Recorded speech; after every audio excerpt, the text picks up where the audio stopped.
अस्सलाम वालेकुम नाज़रीन, प्रोग्राम कराची टुडे और मैं हूं आपका मेज़बान बिलाल खान। आज की टॉप स्टोरीज पे सबसे पहले नजर डालेंगे। आज क्या क्या अहम डेवलपमेंट हुई हैं। सबसे बड़ी खबर यह है कि कराची में जो बल्दियाती इंतखाबात का एक मामला देखा जा रहा था, कभी इलेक्शन कमीशन की जानिब से, कभी सिंध हाई कोर्ट की जानिब से, हम ये देख रहे थे अदालत और इलेक्शन कमीशन के बीच एक मामला चल रहा था और सियासी जमातों की पटिशन पर समात होती नजर आ रही थी। आज इलेक्शन कमीशन ने जो फैसला सुनाया है उसके मुताबिक 15 जनवरी साल 2023 को बल्दियाती इंतखाबात होने जा रहे हैं कराची में, जिसको आज ज़ेर बहस बनाया जाएगा इस प्रोग्राम के अंदर। दूसरी जानिब कराची के अंदर कल रात 11 बजे डिफेंस फेज 5 के अंदर एक वाकया रोनुमा हुआ। शाहीन फोर्स के एहलकार को एक मुलजिम ने गोली मारकर जाँ बहक किया। वो मामला भी काफी पेचीदा नजर आ रहा है क्योंकि अब ये बताया जा रहा है जो मुलजिम है वो गैर मुल्की एयरलाइन से फरार हो चुका है, स्वीडन जा चुका है। इस पर भी अब देखना है कि क्या अहम डेवलपमेंट होगी और पुलिस के हवाले से भी बात की जाएगी कि अब तक इसको क्यों नहीं पकड़ा गया था, इन्वेस्टिगेशन का हिस्सा बनाया गया था। तमाम चीजें आज इस प्रोग्राम के अंदर डिस्कस की जाएंगी। सबसे पहले जो बात करेंगे इलेक्शन कमीशन के हवाले से, उस स्टोरी पर नजर डाल लेते हैं।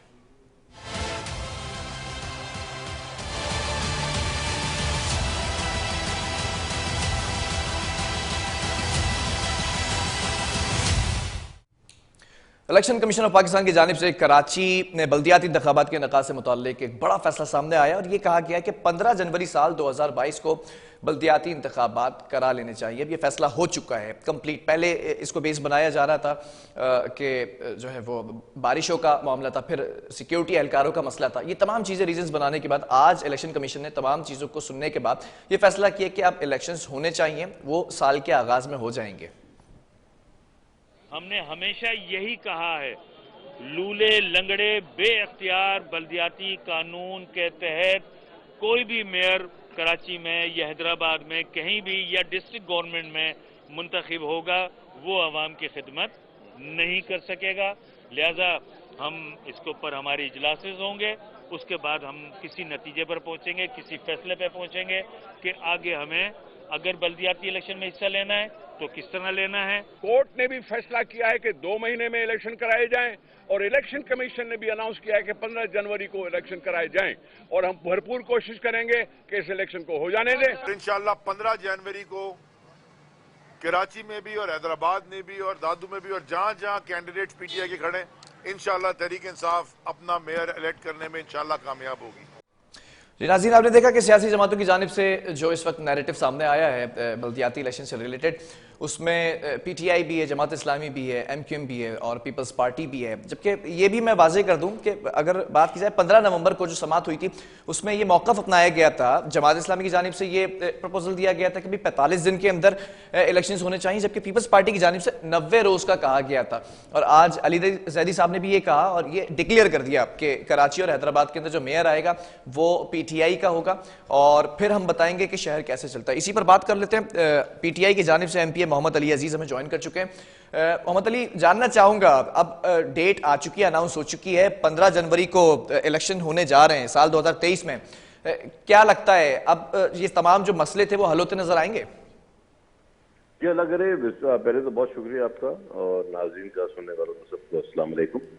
देखें, ये तो उम्मीद है इंशाल्लाह कि अल्लाह ताला करे खैर से कि ऐसे ही हो जैसे आज हुआ है। अब आगे पीपल्स पार्टी और ये क्योंकि एमक्यूएम और जितनी ये बाकी पीडीएम जमातें ये भागे नहीं, डरे नहीं, क्योंकि ये लास्ट मोमेंट पे भाग जाती हैं, डर खौफ से कोई ना कोई एक्सक्यूज कर देती हैं।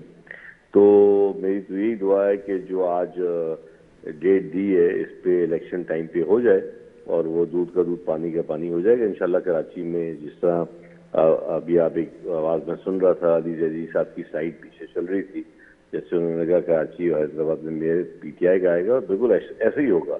उसकी वजह यह है कि जितने भी आपने अभी इलेक्शन देखे all over Pakistan, even Karachi as well, आपने देखा कि किस तरीके से लोगों ने, नोइंग द फैक्ट कि लोगों को पता था कि एमएनए के इलेक्शन जो हो रहा है वो एमए का, वो पाकिस्तान तहरीक इंसाफ उसको जाके इलेक्शन जीतेगी और जीतने के बाद उसने ज़ाहिर आगे जाना नहीं है असेंबली के अंदर। उसके बावजूद अवाम ने, कराची की अवाम ने वोट दिया और कामयाब बनाया पाकिस्तान तहरीक इंसाफ को। जहाँ पे इतनी जमातें लड़ रही थी उनका वोट सबको मिला के, और पीटीआई का वोट आपके सबके सामने है पूरे पाकिस्तान में, कराची इंक्लूड में बात कर रहा हूँ। तो क्योंकि बल्दियात इलेक्शन हम कराची की बात कर रहे हैं, तो यहाँ से वो चीजें सब नजर आती हैं। अब मिसाल के तौर पे अभी NA 245 का मेरे ही एरिया है PS में, मैं नीचे हूँ NA 245 का, महमूद मौलवी साहब, जहाँ पे आमिर लियाकत साहब की सीट खाली हुई थी, अल्लाह ताला को जन्नत नसीब करे, उनकी सीट खाली हुई। NA 245 में महमूद मौलवी साहब कामयाब हुए। तो वहां से जो लाइन्स एरिया है, मैं इसलिए बताना चाहता हूँ, बड़ा इंपॉर्टेंट है क्योंकि वो MQM का घर समझा जाता था। वहां से सोचें कि हम वहां से जीते, और वहां पे MQM और पीपल्स पार्टी के लोगों ने हमें वोट दिया, मेरे को पर्सनल कॉल करके कि अली भाई ये है, ये आपके वोट है सारे, तो वहां से हम जीते। तो आप खुद अंदाजा कर लें कि MQM की पोजीशन और पीपल्स पार्टी की पोजीशन क्या है इस वक्त। ठीक है, समझ गए? तो मुझे उम्मीद है इंशाल्लाह अल्लाह ताला ये आपका इनिशियल कमेंट आ गया। दूसरी जानिब MQM पाकिस्तान की जानिब से साबिक member of national assembly Rehan Hashmi भी हमें ज्वाइन कर चुका है। रेहान, सबसे पहले जानना चाहूंगा कि फैसला सुना दिया गया है, 15 जनवरी को इलेक्शन होने जा रहे हैं, लेकिन इस पर साबिक मेयर वसीम अख्तर आज प्रेस कॉन्फ्रेंस में खूब गर्जे बरसे। ये कहते नजर आए कि भाई मामला ही उलट गया सारा, इलेक्शन होने थे नहीं होने थे, आज तो सारी बातें इख्तियारात की गई, बेइख्तियार मेयर कैसे दोबारा आवाम के सामने खड़ा होगा, ये तमाम चीजें की गई। तो क्या MQM अभी भी मुतमईन नहीं है इस फैसले से? बिस्मिल्लाहिर्रहमानिर्रहीम। देखें, MQM वाहिद जमात है जो कि एम्पावर्ड लोकल बॉडीज की हमेशा मुख्तलिफ फोरम पे रिकॉर्ड पर बात करती रही, और वही जमात है कि जिसने 2017, 2018, 2020 में लीगल एक्शन भी लिए और सुप्रीम कोर्ट में गई आर्टिकल 140A के इतलाक के हवाले से, जिसको ऑनरेबल सुप्रीम कोर्ट ने ये ऑर्डर दिया कि आर्टिकल 140A और डेवोल्यूशन ऑफ पावर और मेयर को इख्तियार दिया जाए। ये सुप्रीम कोर्ट के ऑर्डर्स मौजूद हैं। अच्छा, MQM की जानिब से ही एक नैरेटिव क्रिएट किया गया कि बेइख्तियार मेयर चाहे वो किसी का भी हो, जरूरी नहीं है MQM का हो, लेकिन वो बेइख्तियार नहीं होना चाहिए। उसके पास बुनियादी लोकल गवर्नमेंट के इदारे जरूर होने चाहिए, चाहे वो प्रोविंशियल फाइनेंस कमीशन का अवार्ड हो, जो कि हमारी पीपल्स पार्टी के दोस्तों से हमारा हमेशा से गिला रहा है, कई दिहाई मतलब 1 दिहाई होने वाली है अरबों रुपए वाजिब लगा है। इसके अलावा जो लोकल बॉडीज के स्पेसिफिक इदारे हैं, master plan, solid waste, building control, SBCA, KDA, LDA और प्रोविंशियल फाइनेंस कमीशन, ये कराची के लोगों को, यानी कि कराची का मुंतखब मेयर, कराची की यूसी, कराची के टाउन्स को मिलना चाहिए। MQM का ये ग्रीवियंस है, और साथ में हमने इसके ऊपर अमली इक़दाम किए। ठीक है, मोस्ट इम्पोर्टेंट है, मैं उसको भी तस्करा कर दूं। ठीक है, मैं कुछ और सवाल भी हैं वो भी करना चाहूंगा, लेकिन मैं साथ में मुकम्मल कर लूं ना, अगर आप इजाजत दे तो मुख्तसर सी बात करूंगा जी। कराची की एक यूसी बनती है तकरीबन 1 लाख नफूस पे मुश्तमिल। अच्छा, जबकि कराची से बाहर निकले आप और अंदरूनी सिंध की तरफ जाएं तो अमूमी तौर पर 20,000 नफूस पे मुश्तमिल एक यूसी है। तो इसका मतलब ये हुआ कि कराची के अंदर जो डिलिमिटेशन, हल्का बंदियां की गई, वो भी इंतहाई मतलब वॉयलेशन है वो बुनियादी तौर पर, कि यहाँ पर तादाद भी कम हो गई और आदाद के लिहाज से तादाद यूसी की नहीं बनी। और इसी तरह वसाइल की जो डिस्ट्रीब्यूशन होगी, वहां पर अगर अंदरूनी सिंध में किसी यूसी में 5 यूसियां बन रही है किसी इलाके में, तो यहाँ पर 1 यूसी बनेगी। वहां पर 5 यूसी के वसाइल मिलेंगे तो यहाँ पर 1 यूसी के वसाइल मिलेंगे। तो हमारा एक स्टांस ये है कि जेरीमैंडरिंग हुई है, प्री पोल रिगिंग से हम इसको तशबीह दे रहे हैं। और बहुत अच्छी बात है, इलेक्शन एक स्पेसिफिक टाइम फ्रेम के अंदर होने चाहिए ना लोकल बॉडीज के।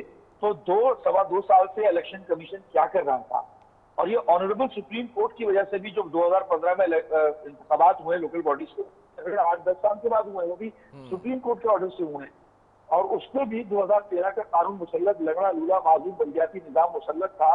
नहीं तो आपने मुआहिदा किया था ना 13 में, आपने मुआहिदा नहीं किया था क्या पीपल्स पार्टी के साथ? इसके बाद इंतखाबात हुए, किस चीज का मुआहिदा किया था?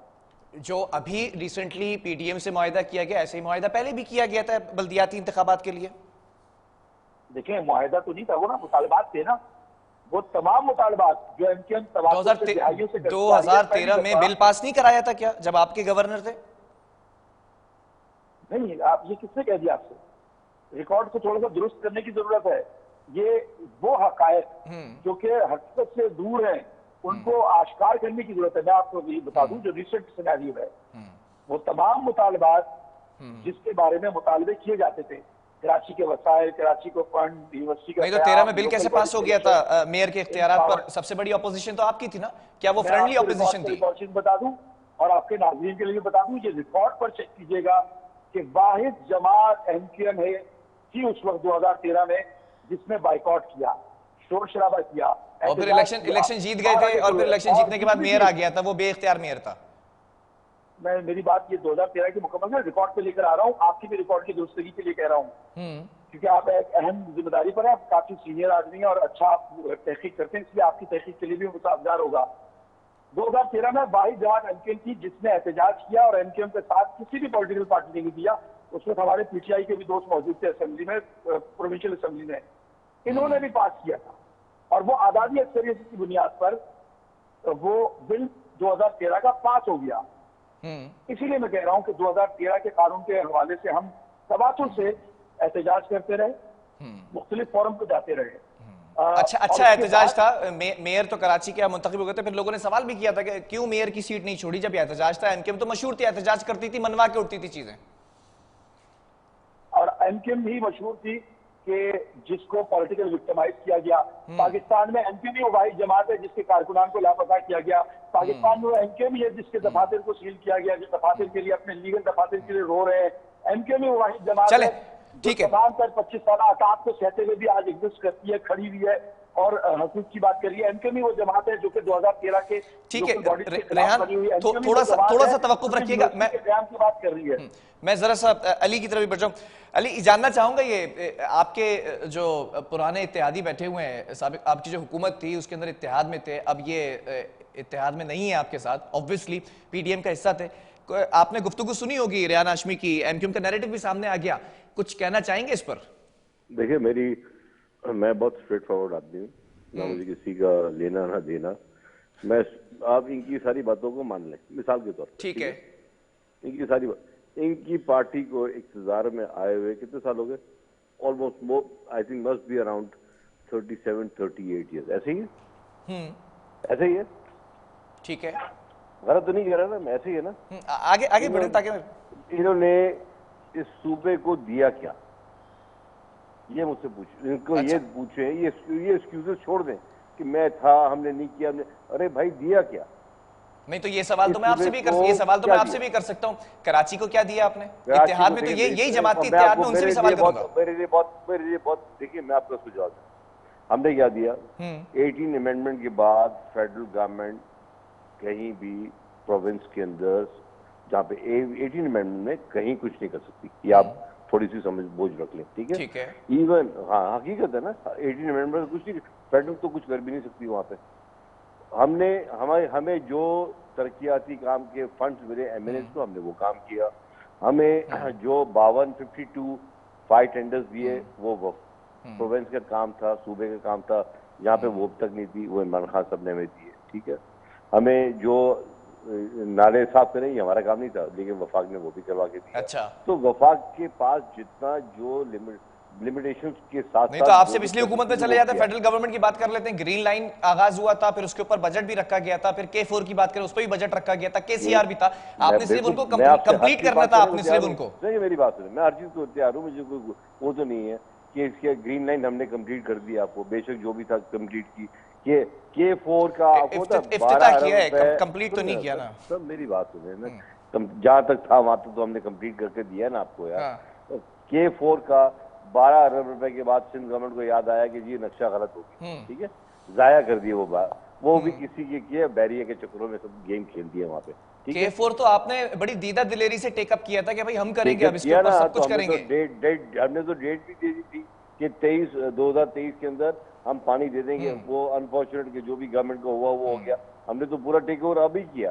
इससे पहले 13 अरब 12 अरब रुपए किसने जाया किया? हमने तो नहीं जाया किया। तो बहरहाल इस वक्त जो बात हो रही है, बात से ना घूमे, बात हो रही है लोकल गवर्नमेंट एमक्यूएम की बात हो रही है, पीपल्स पार्टी की बात हो रही है। एमक्यूएम ने जिस तरीके से ये जो भाई दयाल भाई आशिकी साहब जो कह रहे, मैं इनसे इत्तेफाक नहीं करता हूँ कि हर वक्त एक्सक्यूजेस ना दें। अवाम अच्छा मोहम्मद अली, मैं जरा बल्दियात पे सवाल करना चाहूंगा आपसे कि भाई हर वक्त जाके इन्होंने अपने मफाद के लिए जाके, जब भी हमेशा हुआ ये जाके बैठ गए गोदों में जाके अपने चक्रों में। अच्छा, जब तक अच्छे थे, जब आपके साथ थे, आवाम को बेवकूफ बना दिया इन्होंने। एक सवाल है, आप एक सवाल है, मेरा सवाल सुन लें तवक्कुफ के साथ। बोले एक सवाल है, आपका साथ दिया कराची, ये कहते हैं, इनका नैरेटिव ये कि कराची के मफाद में इन्होंने आपका साथ दिया, वो मुतालबात पूरे नहीं हो रहे थे इसलिए आपका साथ देना छोड़ दिया, तो आज बुरे बन गए यार, अपने चक्रों में दे दिया इन्होंने कराची। अभी आज इन्होंने आवाम को मार दिया इस महंगाई में, अपने गवर्नरशिप, अपनी मिनिस्ट्रियां, इन चक्रों में ये वो चले गए वहां पे, समझिए, आवाम को मार दिया महंगाई में, जिस तरह इन्होंने साथ दिया। इस तरह होता है आज। क्यों मुझे, मैं आपसे भी क्या कहा कि NA 245 के अंदर इलेक्शन में लोगों ने, I swear to God, trust me और नॉट, लोगों ने कहा हमें इनको वोट ही नहीं देना, और पीपल्स पार्टी वालों ने भी कहा हमें इनको वोट ही देना, ये 2 नंबर लोग हैं, इनको वोट ही नहीं देना। इन्होंने अपने मफाद में हम लोग को मरवा दिया।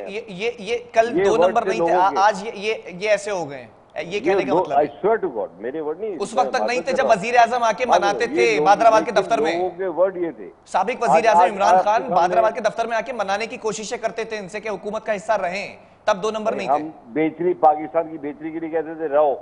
ठीक है, अच्छा चले एक आखिरी सवाल आपसे, मेयर के इख्तियारात पर एमक्यूएम बात कर रही है, आप लोग उसी इख्तियारात के साथ जो है वो इलेक्शन लड़ने के लिए तैयार हैं? आज जो ये जो कह रहे ना भाई मेरे, कह रहे ना, ये आज जो इलेक्शन कमीशन ने जो बोला है ना, ये PTI की पिटीशन थी, उसके ऊपर जमात इस्लामी, उसके ऊपर फैसला हुआ है, इनके ऊपर नहीं हुआ फैसला। अच्छा, चले कर दूं आपको, ये तो चाह रहे थे कि ना हो, क्योंकि इनको पता है कि हाल क्या होना है। पीपल्स पार्टी भी जारी थी, ठीक है, ठीक है, ठीक है, मैं आपकी तरफ ही आ रहा हूँ। रेहान, बड़े सारे सवाल उठ गए, जो अल्फाज कहे हैं जरा सुन लीजिएगा। रेहान, जो लफ्ज कहे हैं मोहम्मद अली ने, अब कल तक तो आप इनका हिस्सा थे, आज अलग हो गए, क्यों अलग हुए भाई? कल मफाद में थे तो आज क्यों आप इतने बुरे बन गए?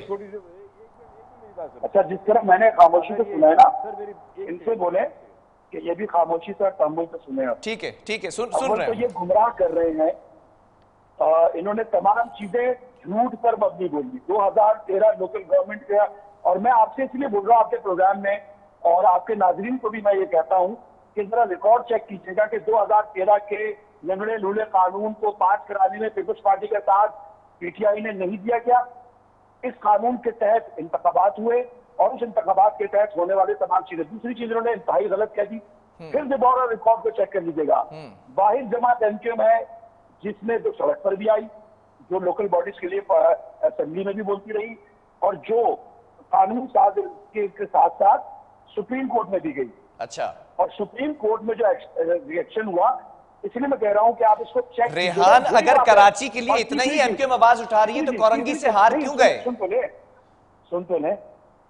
तीसरी चीज, ये मुझे नहीं मालूम कि इनका ओहदा क्या है, लेकिन प्रोग्राम में बैठकर ये जो जबान गोद में बैठ गए, गोद में आप लोग बैठते होंगे, आप इलेक्शन लड़ रहे, इख्तिदार में आने के लिए लड़ रहे ना, या आप उसी इख्तिदार की बात कर रहे हैं जिसकी खान साहब कहते थे हमारे पास इख्तिदार था मगर इख्तियार नहीं था।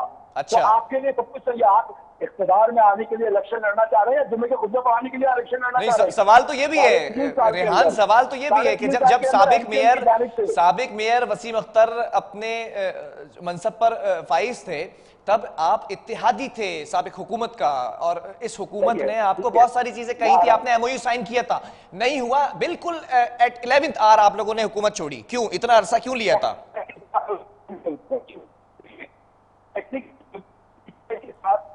जो कॉम्बिनेशन था, वर्किंग कोऑर्डिनेशन, मैं समझता हूँ चले, ठीक है, बहुत अच्छा था, इसमें कोई शक नहीं। ठीक है, लेकिन जब PTI अपनी आजादी अक्सरियत को बरकरार रखने से कासिर रहेगी, तो मैंने क्या किसी पॉलिटिकल पार्टी के? चले, एक मुझे आखिरी सवाल का जवाब दें, इलेक्शन में हिस्सा लेंगे या नहीं लेंगे? इलेक्शन में भरपूर हिस्सा लेगी MQM। इलेक्शन चाहती है MQM साथ में ये चाहती है कि वो रोना, वो मुसीबत जो कराची के अवाम ने 4 साल सहा बेअख्तियारी का, वो अब कोई भी मेयर आए, कोई भी मेयर आता है तो वो कम से कम 4 साल मजीद वो भी और कराची के अवाम भी उस रगड़े में ना जाए।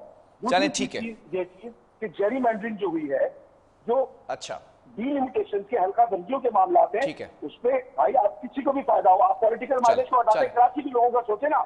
27 साल में कितनी दफा MQM का चीफ मिनिस्टर रहा है, और MQM इक़्तिदार में वाकई में रही, तो कराची की मिसाल लाहौर तक ले दी जाती है। चलें, आपका भी मौका आ गया। कराची को- बहरहाल बहुत शुक्रिया। एमक्यूएम पाकिस्तान की जानिब से रेहान हाशमी हमारे साथ मौजूद थे और एमपीए मोहम्मद अली अजीज जीजी पीटीआई से इनका ताल्लुक है, इनका भी बहुत शुक्रिया। दोनों सियासी जमातें एक वक्त में इत्तेहादी हुआ करती थी, जब पीटीआई की हुकूमत थी तो एमक्यूएम इत्तेहाद में थी। आज शदीद जो है वो जिस तरह से लफ्ज़ इस्तेमाल किए गए पीटीआई की जानिब से, एमक्यूएम से नाला नज़र आते हैं, लेकिन ये सवालात उठते नज़र आ रहे हैं कि कराची के अंदर इंतखाबात अगर होते हैं तो जीत का सहरा किसके सर सजेगा। एक वक्फा लेंगे, उसके बाद मजीद कंटिन्यू करेंगे इसी टॉपिक को।